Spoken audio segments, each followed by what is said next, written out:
About the great adventurer Theodore Mouse. Every morning, Theodore Mouse woke up with the sunrise. He made his bed, he brushed his teeth, and he combed his whiskers. Then he climbed to the roof of his house and looked out over the rooftops of the other houses. He looked out beyond the trees, beyond the shoreline to the sea. Every morning is the same, Theodore said. I make my bed, I brush my teeth, I comb my whiskers, then I climb up to the roof. The only thing that changes, he sighed, is the sea. Sometimes it is rough and wild, and sometimes it is smooth as glass.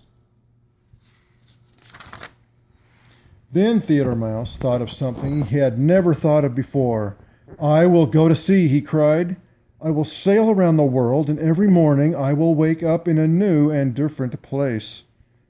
Then Theodore thought of something else he hadn't thought of before. He did not have a boat. He sat for a while, wondering what to do. My bed will be my boat, Theodore decided. My sheet will be my sail, and I will be the captain of my ship. So Theodore huffed and puffed and pushed and pulled his bed to the shore. His mother and father and sisters and brothers and aunts and uncles all came to see him off. What if you meet pirate cats? His mother cried.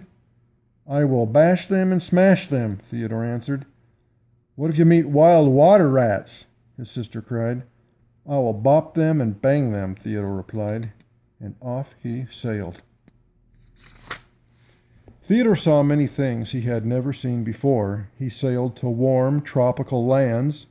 He ate mangoes and pineapple and slept under palm trees. He sailed to snowy, icy lands. Brr.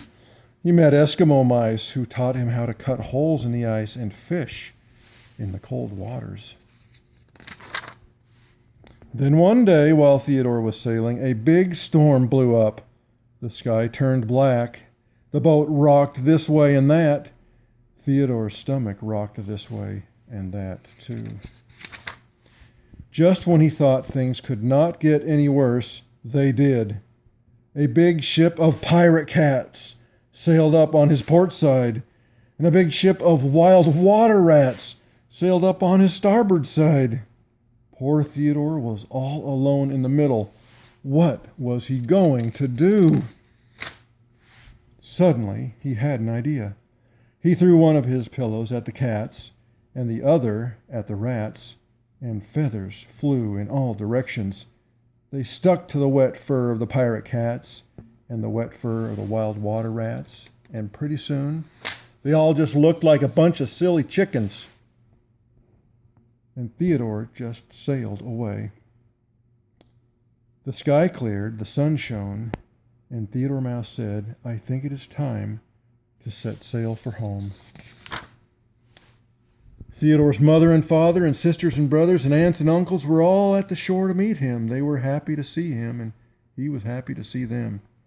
Everyone helped him push his bed back to his house, and as soon as he got there, he fell fast asleep. And the next morning, he woke up with the sunrise. He made his bed and brushed his teeth and combed his whiskers. Then he climbed up to the roof of his house, where all the other mice were waiting to hear about his wonderful adventures on the high seas.